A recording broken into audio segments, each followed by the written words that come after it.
اللہ الرحمن الرحیم۔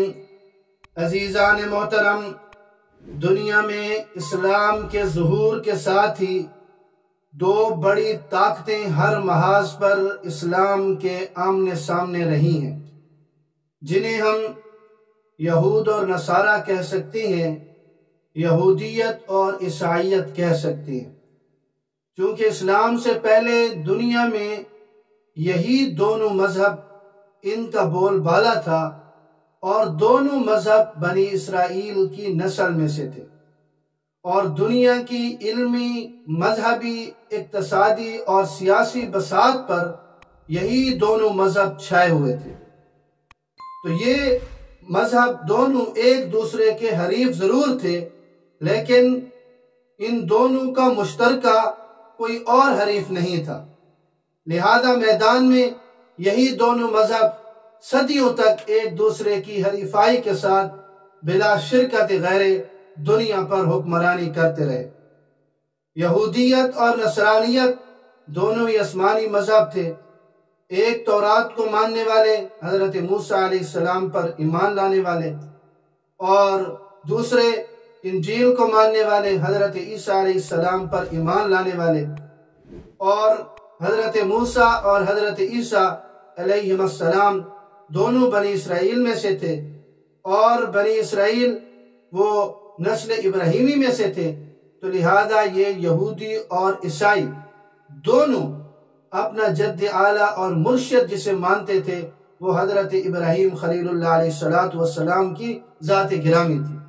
اس لیے یہ دونوں عالمی قدیم مذہب ہونے کی وجہ سے اور صاحب کتاب ہونے کی وجہ سے ایک دوسرے کے خلاف ہی اپنی دینی برتری کی جنگ میں ہمیشہ لگے رہے۔ جیسے ہی مکہ میں اعلان ہوا کہ بنی اسماعیل میں ایک نبی کی بعثت کا اعلان ہوا ہے، جو صرف عربوں کو ہی نہیں بلکہ ساری دنیا کو اپنی نبوت پر ایمان لانے کی دعوت دے رہے ہیں، جس میں یہود اور نصارہ بھی شامل ہیں، تو انہوں نے مستقبل میں اس مذہب کو یہودیت اور عیسائیت دونوں کے لیے مشترکہ طور پر خطرہ محسوس کیا کہ یہ ہم دونوں کے لیے خطرہ ہے۔ اس کی کئی وجوہات ہیں۔ ان میں پہلی وجہ یہ ہے کہ نبوت بنی اسرائیل میں چلی آ رہی تھی، اور وہ اسے اپنے لیے سعادت سمجھتے تھے، تو اب چونکہ بنی اسماعیل میں حضور نبی کریم صلی اللہ علیہ وسلم تشریف لا رہے ہیں، تو اس لیے نبوت کا سلسلہ بنی اسرائیل سے نکل کر بنی اسماعیل کی طرف منتقل ہو گیا ہے، جو ان کے لیے ناقابل برداشت ثانیہ تھا، ناقابل برداشت ثانیہ تھا۔ اور دوسری وجہ یہ ہے کہ تورات اور انجیل کی اہمیت نزول قرآن کے ساتھ ختم ہو چکی تھی، اور تیسری وجہ یہ ہے کہ دنیا کا مذہبی پایہ تخت یروشلم سے منتقل ہو کر ان کے جد اعلیٰ حضرت ابراہیم خلیل اللہ علیہ السلام کے تعمیر کردہ مکہ کے کعبۃ اللہ کی طرف منتقل ہو گیا، جہاں ساری دنیا کے لوگ یہودیت اور عیسائیت کو چھوڑ کر اسلام کے پرچم تلے جمع ہوں گے۔ اور چوتھی وجہ یہ تھی کہ قرآن کریم نے ان کے جھوٹے عقائد اور من گھڑت قصوں کا پردہ فاش کرنا شروع کر دیا۔ یہود اور نصارہ نے اس آسمانی دین میں، آسمانی مذہب میں اپنی مرضی سے اور منمانی تحریف سے دین موسوی اور دین عیسوی کو مسخ کر رکھا تھا، تو ان کو یہ خطرہ ہوا کہ اب ہماری طاقت ختم ہو جائے گی دینی اعتبار سے، مذہبی اعتبار سے۔